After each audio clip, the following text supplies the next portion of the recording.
बंगाल के विधानसभा चुनाव को समाप्त हुए 2 महीने से ज्यादा वक्त बीत चुका है, लेकिन बीजेपी और टीएमसी का झमेला शांत होने का नाम नहीं ले रहा।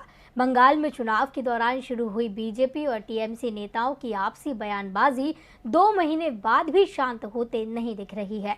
इस बीच चुनाव के बाद पश्चिम बंगाल में विपक्ष के कार्यकर्ताओं को निशाना बनाए जाने के मामले की जांच कर रही एनएचआरसी की रिपोर्ट में हुए खुलासे ने विवाद को और बढ़ा दिया है। देखिए ये खास रिपोर्ट। बंगाल चुनाव के बाद बीजेपी और टीएमसी कार्यकर्ताओं के बीच कई स्थानों पर टकराव की खबरें सामने आई थीं। बीजेपी और टीएमसी दोनों ही ओर से दावा किया गया था कि इस टकराव में उनके कार्यकर्ताओं की जान गई है।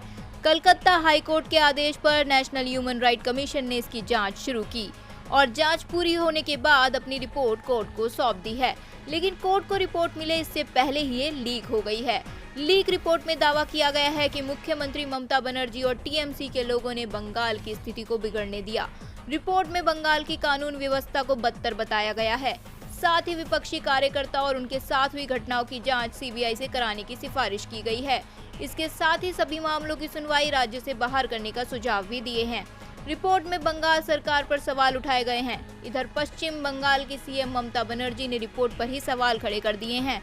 ममता ने एनएचआरसी पर आरोप लगाया कि उन्होंने बीजेपी के इशारे पर जानबूझकर ये रिपोर्ट लीक की है।